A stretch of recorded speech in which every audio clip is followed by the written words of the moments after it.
بسم اللہ الرحمن الرحیم۔ معزز ناظرین و سامعین، بی ایس کے اسلامک اسٹوڈیو کی طرف سے آپ سب کو محبتوں بھرا سلام۔ نصوح ایک عورت نما آدمی تھا، باریک آواز، بغیر داڑھی اور نازک اندام مرد تھا۔ وہ اپنی ظاہری شکل و صورت سے ناجائز فائدہ اٹھاتے ہوئے زنانہ حمام میں عورتوں کا مساج کرتا اور بدن کی میل اتارتا تھا۔ کوئی بھی اس کی حقیقت نہیں جانتا تھا، سبھی اسے عورت سمجھتے تھے۔ عورتوں کے جسم سے قربت اس کے لیے ذریعہ معاش بھی تھا اور عورتوں کے جسم کی لذت بھی لیتا تھا۔ کئی بار ضمیر کی ملامت کرنے پر اس نے اس کام سے توبہ بھی کر لی، لیکن وہ ہمیشہ توبہ توڑتا رہا اور وہ یہ کام کرتا رہا۔ ایک دن بادشاہ کی بیٹی حمام گئی اور مساج کرانے کے بعد پتہ چلا کہ اس کا گرا بھرا گوہر چمکنے والا موتی یعنی ہیرا کھو گیا ہے۔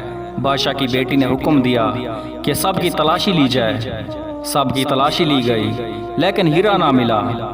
نصوح رسوائی کے ڈر سے ایک جگہ چھپ گیا۔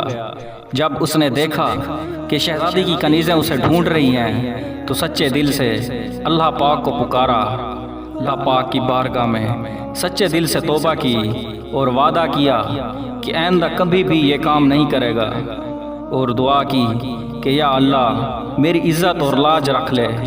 اور دعا مانگ ہی رہا تھا کہ اچانک باہر سے آواز آئی کہ نصوح کو چھوڑ دو، ہیرا مل گیا ہے۔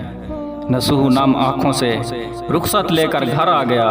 اب نصوح نے قدرت کا کرشمہ دیکھ لیا تھا اور ہمیشہ کے لیے اس کام سے توبہ کر لی۔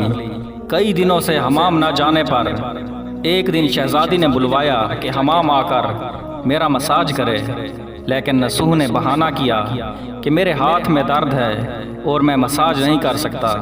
نصوح نے دیکھا کہ اس شہر میں رہنا اس کے لیے مناسب نہیں ہے۔ سبھی عورتیں اس کو چاہتی ہیں اور اس کے ہاتھ سے مساج کرانا پسند کرتی ہیں۔ جتنا بھی غلط طریقے سے مال کمایا تھا سب غریبوں میں بانٹ دیا اور شہر سے نکل کر کئی میل دور پہاڑی پر جا کر ڈیرا ڈال کر اللہ کی عبادت میں مشغول ہو گیا۔ کچھ دن بعد ایک تجارتی قافلہ راستہ بھول کر ادھر آ گیا۔ قافلے والے سارے پیاس کی شدت سے نڈھال تھے۔ انہوں نے نصوح سے پانی مانگا۔ نصوح نے سب کو دودھ پلایا اور سب کو دودھ سے سیراب کر دیا۔ قافلے والے اس کی مہمان نوازی سے بہت خوش ہوئے۔ قافلے والوں نے نصوح سے شہر جانے کا راستہ پوچھا۔ نصوح نے ان کو آسان اور نزدیکی راستہ دکھایا۔ اس کے اخلاق اور پیار سے متاثر ہو کر تاجروں نے جانے سے پہلے اسے بہت سارا مال بطور تحفہ دیا۔ نصوح نے ان پیسوں سے وہاں کنواں کھدوایا۔ آہستہ آہستہ لوگ وہاں بسنے لگے اور عمارتیں بننے لگیں۔ وہاں کے لوگ نصوح کو عزت اور پیار کی نگاہ سے دیکھتے تھے۔ رفتہ رفتہ نصوح کی نیکی کے چرچے بادشاہ تک جا پہنچے۔ بادشاہ کے دل میں نصوح کے ملنے کا شوق پیدا ہوا۔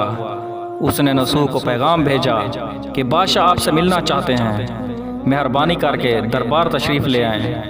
جب نصوح کو بادشاہ کا پیغام ملا اس نے ملنے سے انکار کر دیا اور معذرت کر لی کہ میں اپنی مصروفیت کی وجہ سے وہاں نہیں آ سکتا۔ بادشاہ کو بہت تعجب ہوا، مگر وہ اس بے نیازی کو دیکھ کر ملنے کی طلب مزید کرنے لگا۔ بادشاہ نے کہا اگر نصوح نہیں آ سکتے تو ہم خود ان کے پاس جائیں گے۔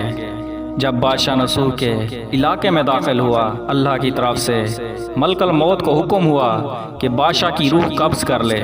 چونکہ بادشاہ بطور عقیدت مند نصوح کو ملنے آ رہا تھا اور رعایا بھی نصوح کی خوبیوں کی گرویدہ تھی، اس لیے نصوح کو بادشاہ کے تخت پر بٹھا دیا گیا۔ نصوح نے اپنے ملک میں عدل و انصاف کا نظام قائم کیا۔ شہزادی جسے عورت کا بھیس بدل کر ہاتھ لگانے سے وہ ڈرتا تھا، اس شہزادی نے نصوح سے شادی کر لی۔ ایک دن نصوح دربار میں بیٹھے لوگوں کی داد رسی کر رہا تھا کہ ایک شخص آیا کہنے لگا کہ کچھ سال پہلے میری بھینس گم ہو گئی تھی، بہت ڈھونڈا مگر نہیں ملی، برہ مہربانی میری مدد فرمائیں۔